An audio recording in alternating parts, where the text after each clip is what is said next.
So hey guys, so finally যিখন মুভিলৈ আমি ইমান দিন ৱেইট কৰি আছিলোঁ সেই মুভিখন আহিল ৰৈ ৰৈ বিনালে আজি ফাৰ্ষ্ট ডে ছেকেণ্ড শ্ব' চালোঁ এণ্ড আপোনালোকৰ আগত মোৰ যিটো এক্সপেৰিয়েঞ্চ সেইটো ক'ম। আমাৰ মংগলদৈত 7:30 মানৰ পৰা ফাৰ্ষ্ট শ্ব' লাগিছিল। চ' 7:30 বজাৰ শ্ব'টোত অভিয়াছলি মই টিকট নাপালোঁ। তাৰপাছত যিটো 10টা বজাৰ ছেকেণ্ড শ্ব'ত কিবাকৈ 2টা টিকেট পালোঁ এণ্ড মই গ'লোঁ চাবলৈ এণ্ড চোৱাৰ পাছত যিটো এক্সপেৰিয়েঞ্চ মানে আপোনালোকক মই কি ক'ম। তাৰ আগতে আপুনি হলৰ অলপ পৰিৱেশটো চাই লওক, কিমান মানুহ গৈছিল চাবলৈ। লগতে হলত ইমান ধুনীয়াকৈ কলৰ পুলি পুতি জুবিন দাক শ্ৰদ্ধাঞ্জলি জনাইছে, মানুহবোৰক আদৰণি জনাইছে, মানে ভাল লাগিছে। আৰু তাৰ লগতে মানুহবোৰ মানে এনেকুৱা নহয় যে এটা এজৰে মানুহ গৈছে, বহুতো বয়সীয়া মানুহ গৈছে, সৰু ল'ৰা ছোৱালীবোৰ গৈছে। আৰু মানে এটা হলত মানে বেলেগ এটা পৰিৱেশ। আগতে যদি আপুনি জুবিন দাৰ মুভি চাইছে গম পাব, পূৰা একদম মানে হলত এটা ধুনীয়া এটা পৰিৱেশ। কিন্তু এইবাৰ মানে মানুহবোৰ স্তব্ধ আছে, উকিয়াইছে কিন্তু বহুত কম। এণ্ড মই এটা কথা মোৰ নিজকে বেয়া লাগে যে মই জুবিন দাৰ কোনো মুভি আগতে হলত চোৱা নাছিলোঁ। মানে মুভি চাইছোঁ যদিও বেলেগ, মানে জুবিন দাৰ মুভি এতিয়ালৈকে হলত চোৱা নাছিলোঁ। কিন্তু ৰৈ ৰৈ বিনালেখন মোৰ ফাৰ্ষ্ট আৰু লাষ্ট মুভি যিখন মই হলত চালোঁ জুবিন দাৰ।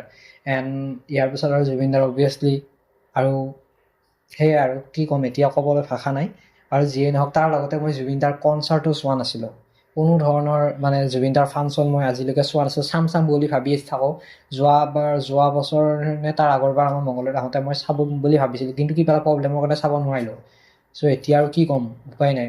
সেইকাৰণে মোৰ যিদিনা জুবিন দাৰ আমাৰ মাজৰ পৰা যিদিনা নোহোৱা হৈছিল, চ' ছেকেণ্ড দিনা মই গৈছিলোঁ। ছেকেণ্ড দিনা সৰু সজাই তেওঁক লাষ্ট বাৰৰ বাবে চাইছিলোঁ। এণ্ড সেইদিনা বহুত এটা মানে বেলেগ এটা, সেইটো দিন কেতিয়াও পাহৰিব নোৱাৰোঁ মই। আৰু তাৰ লগতে আজিৰ এটা দিন যিটো অভিয়াছলি মই মৃত্যু পৰ্যন্ত মোৰ এই দিনটো মনত থাকিব। এইকেইটা দিন এইকেইটা দিনত যিমানখিনি ক্ষতি গ'ল কি ক'ম আৰু আপোনালোক। তো আজি অলপ ভালকৈ কথা পাতিম। ইমান দিনৰ পৰা আপোনালোক ভিডিঅ' চিডিঅ' দিয়ে আছিলোঁ। চ' ব'লক আজি মই আপোনালোকক মানুহবোৰতো দেখুৱালোঁ। এতিয়া ব'লক আপোনালোকক অকণমান ৰিভিউটো দিওঁ।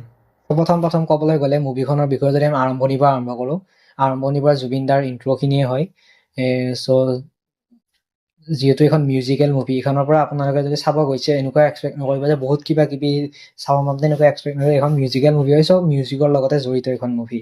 চ' ইণ্ট্ৰ'ত আপোনালোকে জুবিন দাকে ফাৰ্ষ্ট দেখা পাব, তেওঁৰ এণ্ট্ৰিটো। ষ্টৰিটোৰ কথা ক'ব যাওঁ, ষ্টৰিটো মানে বিউটিফুল ষ্টৰি।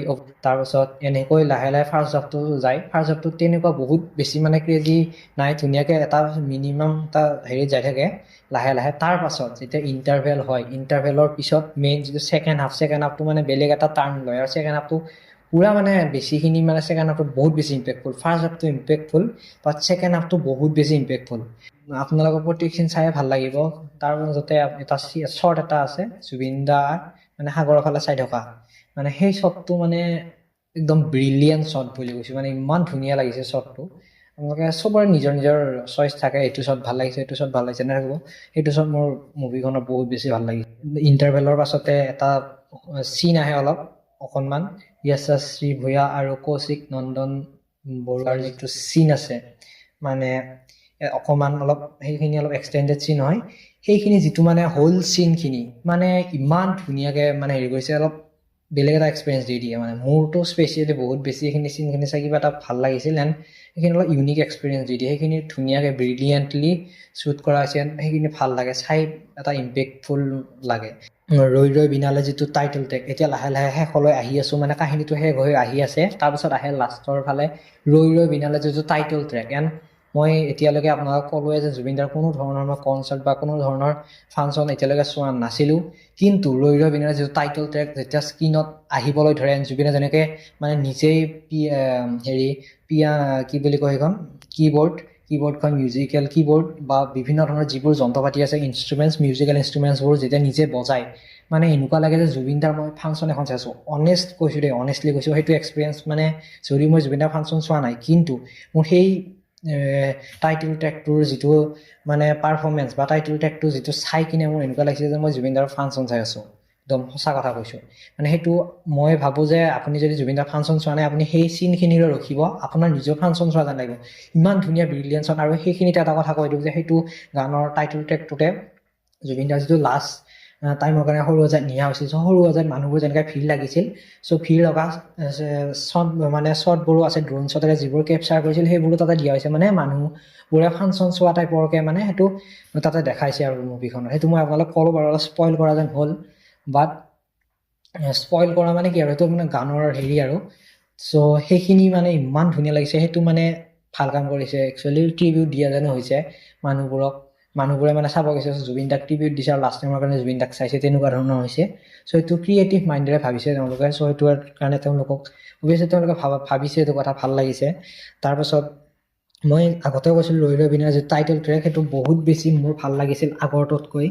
চ' এইটোত আৰু যিটো মানে সেই ৰৈ ৰৈ বিনালে টাইটেলটো অভাৰঅল ইম্পেক্ট বা যিখিনি মানে যেনেকৈ বনাইছে ন, মানে এটা বহুত গ্ৰেণ্ড লেভেলৰ, মানে বহুত ভাল লাগিছে অনেষ্টলি কৈছোঁ। এইটো মানে বেলেগ এটা ইউনিক এক্সপিৰিয়েঞ্চ আৰু বহুত চালিয়াকৈ বনাইছে সেইটো কেতিয়া ইউটিউবত দিয়ে মই ৰখি থাকিম।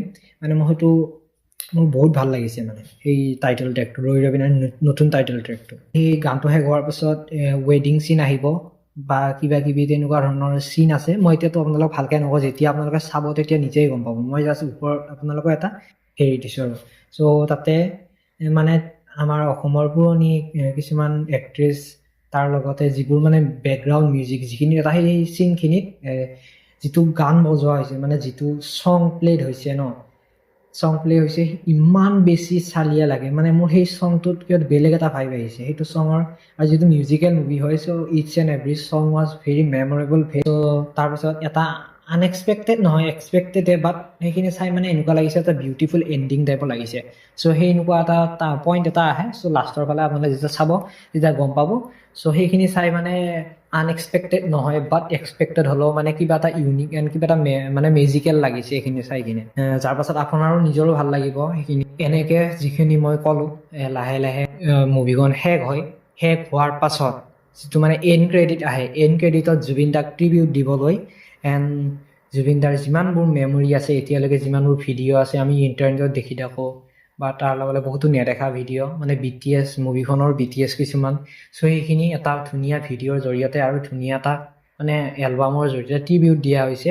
এণ্ড আপোনালোকৰ হোল মুভি এটা ছাইডত ৰাখক আৰু সেই ট্ৰিবিউট মানে এণ্ড ক্ৰেডিট যিটো ট্ৰিবিউট হয় বা BTS বুলি ক'ব পাৰে, আপুনি যি বুলি কয়, সেইখিনি এটা ছাইডত ৰাখক। মানে সেইখিনি মুভিখন চাই যিটো এক্সপিৰিয়েঞ্চ হ'ব, এই এণ্ডৰ সেইখিনি চাই পেলাই আপুনি তাতকৈ বেছি ধুনীয়া এক্সপিৰিয়েঞ্চ পাব। এণ্ড সেই লাষ্ট চিনখিনি মই ইম'চনেল হৈ গৈছিলোঁ। মই বুলি নহয়, বহুতে মানে একদম ইম'চনেল, একদম স্তব্ধ মানুহবোৰ মনে মনে থাকে, তেনেকুৱা ধৰণৰ মানে কি ক'ম আৰু। চ' সেই যিখিনি এণ্ড ক্ৰেডিটটো বহুত বেছি মেমৰেবল আছিল। এণ্ড মই এণ্ড ক্ৰেডিটটো মানে মোৰ চাই কিনে কি ক'ম, বহুত বেছি ইম'চনেল। আপুনি যেতিয়া চাব আপোনাৰো তেনেকুৱাই হ'ব। এণ্ড সঁচাকৈ কৈছোঁ, এণ্ড ক্ৰেডিটটোত যিমানখিনি চিন দেখুৱালে জুবিন দাৰ, যিমানখিনি ভিডিঅ'ৰ ট্ৰিবিউট দিলে, মানে যিমানখিনি মানে মেমৰি দিলে আৰু ভিডিঅ' হিচাপত নহয়, সেইখিনি সঁচাকৈ কৈছোঁ। মানে সেইখিনি কথা ভাবিলেই কিবা মনটো ভাল লাগে। এণ্ড মানে এনেকুৱা লাগে যে সেইজন মানুহ গ'ল আমাৰ অসমৰ পৰা, ইমান এটা ডাঙৰ সম্পদ, ইমান এজন ধুনীয়া মানুহ গ'ল আমাৰ অসমৰ পৰা, মানে বিশ্বাস নহয়। আৰু মানে কিবা এটা বহুত বেয়া লাগি আহে মনটো, সঁচাকৈ কৈছোঁ, পুৰা একদম হিয়াৰ পৰা।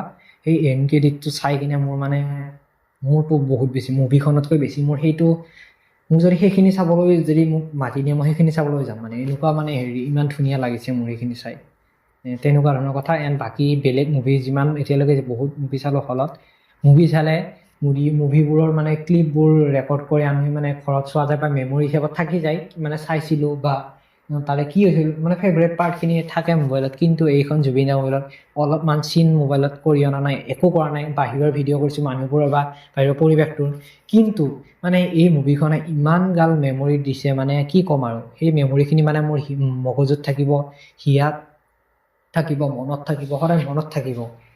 ভিডিঅ'ৰ জৰিয়তে নহয়, কিন্তু এটা স্মৃতি যিটো মোৰ মগজুত আৰু মনত তেনেকৈ সদায় জীয়াই থাকিব সেইখিনিয়ে। বাকী এইটো ৰিভিউ হিচাপত নহয়, জুবিন দাক মুভিখন ভালেই হওক বেয়া হওক আমি চাব গ'লোহেঁতেন। যোনে যেতিয়া পাইছে চাওক, বাকী আপোনালোকেও যাওক আৰু চাওক। চ' ৰৈ ৰৈ বিনালেখনৰ মানে এটা স্মৃতি আৰু বাছ সেইখিনিয়ে ক'ম। চ' এটা ৰিভিউ হিচাপত নহয়, এটা জুবিন দাৰ কাৰণে, জুবিন দাই অসমীয়া চিনেমা চোৱাটো বিচাৰিছিল মানুহে, আৰু তেওঁৰ লাষ্ট চিনেমাখন আপোনালোকে কেতিয়াও মিছ নকৰিব। নিজৰ লগতে নিজৰ পৰিয়ালৰ সৈতে আপুনি জুবিন দাৰ লাষ্ট মুভিখন ৰৈ ৰৈ বিনালেখন চাওক।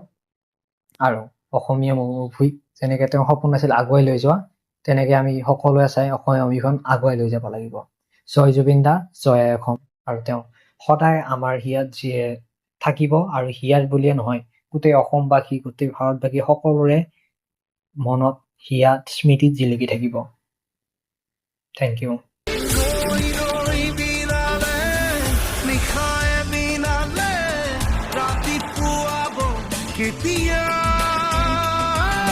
এই সাগৰখন সঁচাকৈ বহুত ডাঙৰ, সাঁতুৰিব পাৰিমনে? চালা হাৰ্ট থ্ৰব, তই কেতিয়া ৰৈ যাবি নেকি?